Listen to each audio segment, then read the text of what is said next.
I'm not liking the looks of this thing, and I'm not talking about the design of the car. What I'm talking about is the price of the car after any and all discounts, which by the way, there aren't any, and the lease payment on the GLB.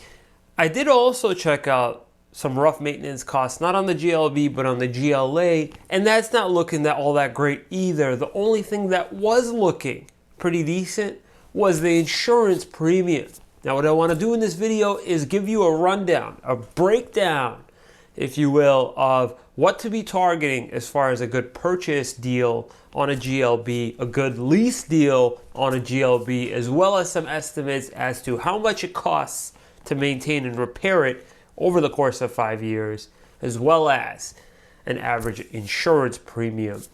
What is happening, guys? Ari here from Boston Automotive Consulting, and in the description below you're going to find various resources to help you navigate not only getting the best deal on a GLB250, but checking out insurance rates as well as your FICO auto scores. If you haven't already, please consider subscribing, because this whole channel is going to teach you everything you're going to need to know so that you can negotiate your best possible deal. Now, there still are some 2020 GLBs left remaining in the United States. We have very, very few, and of those very few, roughly about 1,600 to be exact. We've got about 590 front-wheel drive models and 650 all-wheel drive models. Now, I picked out one with an MSRP of $46,525. Now, according to the invoice, it's about 5.8%. However, I typically target anything at around an 8%, 9% discount on a Mercedes Benz. If I were to go and shoot for 8%, which by me is very much possible, by you, 6% might be hard, I don't know, but 8% would bring me down to a target selling price of $42,805. Now, Mercedes-Benz isn't offering any rebates this month. They're not offering any manufacturer to dealer incentive, nothing crazy. However, things could change month to month. I do want to tell you, I've got my course in the description below where I teach you to look for dealer incentives, lease rates and residuals, finding the invoice, all that stuff using the scrape method. Now, the only real promotion that we've got going on is the promotional APR at 2.79%, which realistically is not really all that great anyway. So roughly the final out the door price that I want to tell you to shoot for is this $42,805. The same would apply if you're going to be leasing. The MSRP is the same, the selling price still 8% less than the MSRP. This month, the residual is very high at 61% for 10,000 miles a year, 36 months. Money factor is also a tiny bit too high for my taste on a Mercedes. It's at 0.00160. Now, plugging this all into the lease calculator and assuming we're giving just the inception fees due at start. So your first payment, acquisition fee, doc fee, registration, all that stuff due up front, roughly about $2,300. Again, like the title says, we'd be talking about $549 a month.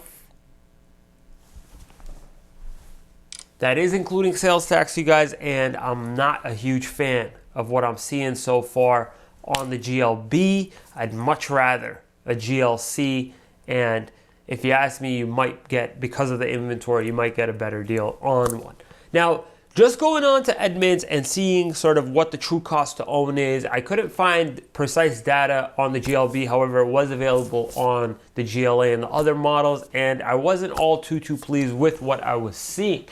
Now, if you were to take a look at the chart below, if you would need to pause it to take a better look, we are talking about $250 the first year for maintenance, $875 the second, and $800 the third, let alone the $2,500 roughly for years 4 and 5. So the whole maintenance cost over the 5 years is about $7K estimated by Edmunds true cost to own, and the repair costs after the warranty is done, we're talking about $2,500. It's not all too encouraging given the price tag on the car and who this car is supposed to be targeted to. It's not all that much of a budget vehicle. It really is not. I don't foresee this really taking too long for Mercedes until they start incentivizing the vehicle like they did with the A-Class, and then they just got rid of the A-Class altogether. I just don't know why they do this.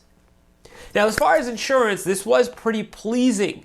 By getting a quote from Esurance, I was actually very happy that Esurance is offering pretty decent rates, with $572 being my 6-month premium, so just doubling that for the yearly premium, bringing me to about $1150 for the year if I paid in full. If I did not and just paid monthly, we would be talking about $124 a month.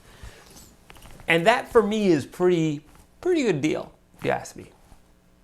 I do want to encourage you guys, links are in the description below where you can shop around for not only dealerships selling the GLB250, but check out insurance rates as well as get your FICO auto scores. That way you're not being taken advantage of at the dealership.